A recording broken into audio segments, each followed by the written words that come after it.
People are waking up to news of 3 bloody incidents from around the world overnight. An 18-wheeler with a cargo of steel tore through a crowded Christmas market in Berlin this evening. At least 9 people are dead. About 50 have been hurt. The White House called it an apparent terrorist attack. The driver has been arrested. Last month, the State Department warned Americans that holiday festivals and outdoor markets in Europe could come under attack, and tonight, security is tightening here in the U.S.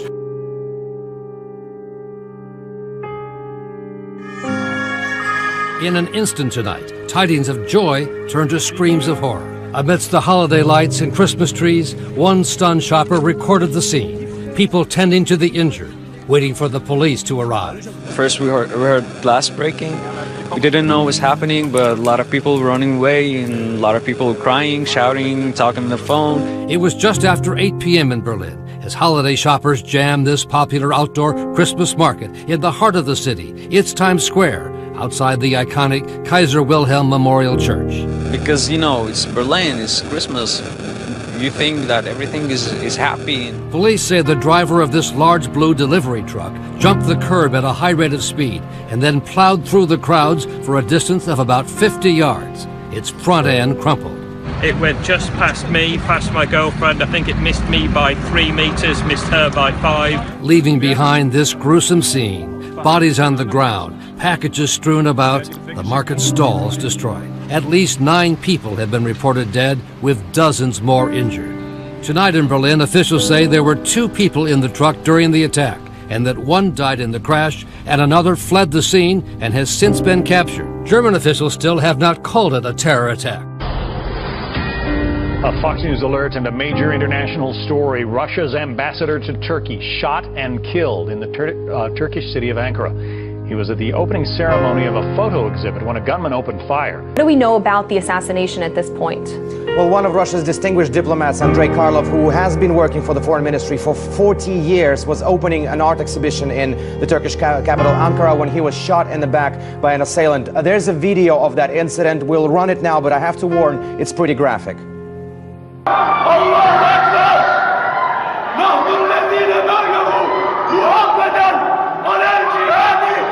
There are still a lot of questions remaining as to how exactly this man got into the exhibition. There are concerns that he may have been part of the security detail.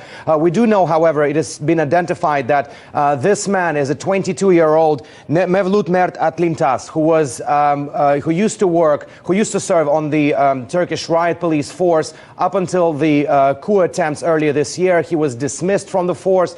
It's unclear, again, how he got there, how he was carrying the weapon on him. But during the attack, he did shout, Allahu Akbar, God is great in Arabic. He also shouted, don't forget Aleppo, people are dying in Aleppo, you are dying here. So there is a clear indication that this was some kind of retribution for the situation in Syria. This committed crime is obviously a provocation designed to spoil normalization of Russia-Turkey relations and derailing the peace process in Syria, which is actively promoted by Russia, Turkey, Iran, and other countries interested in the reconcilement of the internal Syrian conflict. Putin says Russian investigators have opened a criminal case into the killing and will travel to Turkey. He said he had a telephone conversation with Turkish President Recep Tayyip Erdogan, and the Turkish leader earlier said their cooperation and solidarity in fighting terrorism should be even stronger after this killing. In Switzerland, police are still looking for the man responsible for a shooting at a mosque in Zurich. 3 people were wounded after a gunman stormed into the prayer hall of a mosque and opened fire. 2 of the victims were severely injured. The gunman fled the scene and the mosque was cordoned off. Now, witnesses say the attacker was dressed in black and is believed to be about 30 years old. Police also confirmed on social media that a dead body was found near the mosque. But authorities say that this attack isn't being considered as an act of extremism. The officials behind the Merriam-Webster dictionary have announced the 2016 word of the year, and it is surreal. Dictionary editor Peter Sokolovsky said of the choice, surreal was one that people came back to over and over again in response to different events. They looked it up often during coverage of the Brussels terror attacks in March, during the coup attempt in Turkey in July, and during the terror attacks in Nice, France, also in July. Searches for the word hit a high after the U.S. presidential election in November. On Monday, Facebook's safety check feature was activated after a truck crashed into a crowded Christmas market at Breitscheidplatz, a major square in the center of the German capital Berlin. The event killed at least 9 people and injured dozens more. Berlin police encouraged people in the area to use the safety check feature to let friends and loved ones know that they're safe. Safety Check sends a message to Facebook users in areas of immediate danger, allowing people to notify friends and family that they are alive and well. The feature has been used for hurricanes, mass shootings, and terrorist attacks. Facebook has activated the tool at least 40 times in the past 2 years. The feature had been criticized for not activating in some places in the world, and now Facebook no longer manually activates the tool, but instead relies on its 1.2 billion daily visitors to automatically launch the feature. Cafe terraces, busy streets, familiar scenes, but something's missing from the picture.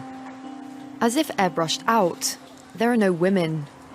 In some of the outskirts of Paris, men have taken over public spaces, and women are putting up with it. Nadia Ramadna and Aziza Saya are 2 activists from the Mothers Brigade. They are fighting for women's rights in their Paris suburb. To demonstrate the kind of reaction they get from men, they visit a local cafe with a hidden camera. Before they even get inside, their presence seems to disturb the other clients.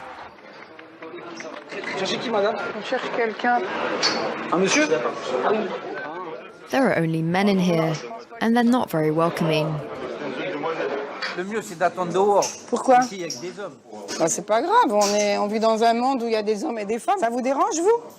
Moi, c'est pour vous. Non, pour moi. The bar owner doesn't want to talk. The other customers, meanwhile, are uncomfortable. Mais je m'en fous, on va se faire discrète, petite dans un coin. Il y a que des mecs dans ce café. Et comment c'est normal qu'il n'y a que des mecs? Imagine que tu veux prendre un café avec une cousine, une amie, ta femme. Non? Normal. Ta cousine, elle reste chez elle. Ah bon? Elle fait ce qu'elle veut, mais pas avec moi. Ben voilà, dans ce café, il n'y a pas de mixité. Est-ce que c'est normal? Tu fais ça en Arabie Saoudite, tu dis ouais. Mais ça, on est en France. On est en train de dire, ah mais tu te rends compte, il y a des femmes quand même qui ont été dans un café. So why are men rejecting women? It's a question of tradition, of culture, but also of religion, according to these 2 activists. Their brand of Islam is a big mix of everything. It looks like the penal code now. Don't do this or that. This is forbidden, that is forbidden. Everything's forbidden. And yet we're in France. Now the Ukrainian military says that pro-Russia fighters have killed 5 of its troops and wounded 6 others in the eastern city of Debaltseve. The army said that the fighting lasted for 2 hours and involved artillery and large-caliber grenade launchers. Ukrainian military officials also said that 20 pro-Russia fighters were killed and 30 others injured in the fighting as well. Now the clashes erupted over the control of the strategic city of Debaltseve. Ukraine's government troops and pro-Russia forces have been engaged in a bloody conflict over the past 2 years, which has claimed some 10,000 lives so far. The European Union has formally extended its economic sanctions against Russia by 6 months. Monday's announcement comes after a decision endorsed by national leaders at the EU summit last week. The sanctions include limiting access to the bloc's primary and secondary capital markets and a trade embargo on arms. The EU's restrictive measures were first imposed in July 2014 after Russia annexed the Crimean Peninsula. The European Council confirmed the sanctions will now run until July 31st, 2017. Moscow has agreed to meet with NATO envoys for a frank discussion aimed at avoiding a military standoff that both sides fear could destabilize the region. Russia is concerned about a NATO military buildup along its western border, while NATO wants assurances that Russian troop deployments to the region are purely defensive in nature. This will be the 3rd time the NATO-Russian Council meets this year. A South Korean government official says North Korean missiles pose a direct threat to the United States and Europe. That is according to the official director, General Lee Sang-ho, told the Daily Star online that Kim Jong-un's arsenal is more dangerous than previously thought. The information comes amid reports that North Korea's military is now capable of attaching nuclear warheads to missiles which can travel thousands of miles. The Electoral College has sealed the deal for President-elect Donald Trump. Late Monday afternoon, Trump had officially surpassed the 270 electoral votes needed to win the presidency. While Trump's victory was very much expected, so were protests. Demonstrators were seen and heard in and around the places electors met to cast their votes. A chaotic scene in Wisconsin today. You don't deserve to be in America! Protesters shouting down electors as they cast their votes for Donald Trump. This woman hauled away by police. This is my America! My America! The same in Pennsylvania. Ohio, too. This is what democracy looks like. As the Electoral College convened in state houses across the country, Trump's opponents making a last-ditch attempt to keep him from the White House. Texas now puts President Trump over the top. But now the unofficial tally is in. Trump reaching the 270 votes needed. Pride School Atlanta has created a haven for LGBTQ identifying students. The school focuses on LGBT community issues. Kristen Sasalovitz, the school's transgender co-founder and director, stated, "They don't have to fight for the right to exist here." The school's creation comes at a perfect time when transgender bathroom rights are still up for debate in the United States. The LGBTQ community is apprehensive of what President-elect Donald Trump will do when he enters office in 2017. This man doesn't wear horns all the time, but when he does, people stare. And when he legally changed his name to Phelan Moonsong to reflect his pagan beliefs, he had trouble getting a photo ID. He says he was rejected by the state of Maine for wanting to wear horns in his picture, a headdress he considers religious wear. According to Moonsong, the BMV said he needed to explain himself to the Secretary of State. But when Moonsong called to follow up on his explanation, he found out his request had been rejected. Moonsong contacted the Maine Civil Liberties Union, and the next time he went to the BMV, the clerk took his photo. The state says it didn't originally know the horns had religious significance. Moonsong says they did. Either way, he received his new ID last week, and no matter what people think of his spiritual antennae, he'll continue to use them as a way to clarify his beliefs.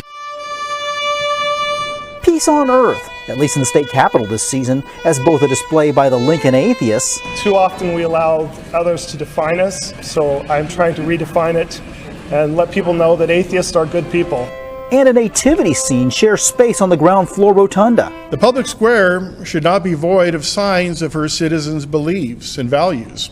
The dueling displays is the latest twist in the holiday battle of church and state. In 2014, the Thomas More Society put up this nativity scene for a day. When they wanted to do it again the next year for the entire week leading up to Christmas, they found the atheists had beat them to the punch and reserved all four corners. This year, the Capitol Commission's changed its first-come, first-served policy to allow both groups in at the inn. Actually makes our message a little bit easier to talk about, because we can actually say that if the state is allowing a religious display, that at the same time they have to allow non-religious displays like ours. Our ability to share it is a badge of our freedom and of our civility. Still, both groups question whether it's proper for the other to be there in the first place, or at this particular time. I don't think it's the most polite thing in the world. You know, there's plenty of time for this stuff. We don't need sharp elbows. But nonetheless, the coexistence of it is emblematic of our society, of our freedoms. Political correctness run amok. That's how one George Washington University professor describes the political climate on college campuses across the country.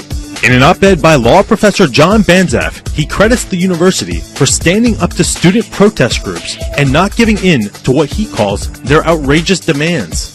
The George Washington University Progressive Student Union and a number of on-campus student organizations submitted a list of demands to school administrators. calling on the university to make a public acknowledgement that white privilege exists in America. Other demands includes creating a sanctuary for Muslim refugees fleeing the Middle East, rechannel its resources to protect students from racism and sexism, and divert students' tuition to fund homeless facilities, job training, and community centers. The student groups believe the Fraternal Order of Police's endorsement of Donald Trump is an act of violence against them.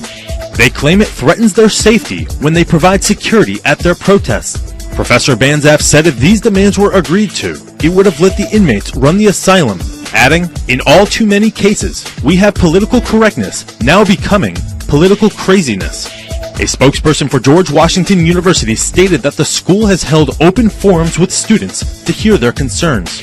The spokesperson also acknowledged that Professor Banzaf was speaking on behalf of himself and not for the university.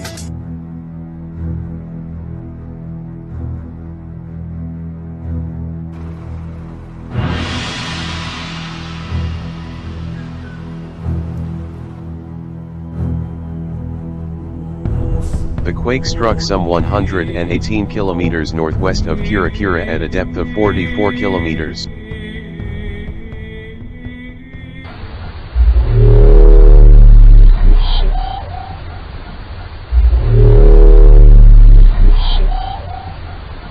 This mind-controlled robot could open a new world for people with disabilities. And unlike its predecessors, this one doesn't require a brain implant. Research subjects wear an electroencephalography cap, which records brain activity and turns thoughts into movement. Humans do the thinking, and the robot does the work. Researchers say this technology could help people who are paralyzed or have limited motor function due to conditions like muscular dystrophy, stroke, and spinal cord injuries. Harvard Davis's best work happens in places most never see. You know, driving an ambulance, you get a lot of attention. People want to stop and say, "Hey, what is it? What is the Suitmobile?" The Suitmobile is a nonprofit that feeds the homeless, and Davis runs their warehouse. Okay, it's going to be hot out here today. He understands the homeless because he used to be one of them. Helping out people, you know, it's a wonderful thing. He's come a long way in 5 years. Maybe I wish I could have found this 20 years ago, you know. A man who dedicated his life to serving others taught himself never to smile. I used to talk with my lip down. Not showing the gap I had. A lifetime of neglect left his mouth in bad shape. That's where Dr. Lee Fitzgerald comes in. So all these were removed. The upper jaw was shortened, and then 6 implants were placed here, and then teeth were attached. Dr. Fitzgerald took in Davis as a patient, and he isn't charging him. Did you sleep okay? His team was able to save just 8 teeth. The rest aren't real, but the smile is. $1 million smile. He's no longer homeless. It's better than the first I had. He has a job, and he's found his calling. But I can get used to it. Today, he got the one thing he was missing. I'm telling you, this morning I smiled in the mirror and said, "Who's that guy?" I knew that. A smile that's contagious. See that smile? That's a wonderful smile, too. Don't want to be afraid, hard not to hesitate, but we can't wait to be the change. It's not too late, free from hate. Think of the future that we could create. Face the facts today. There's a better way. Take one step back and say there's a better way.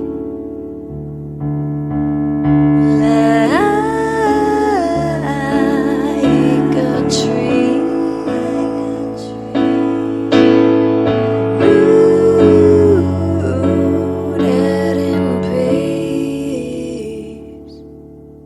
In peace.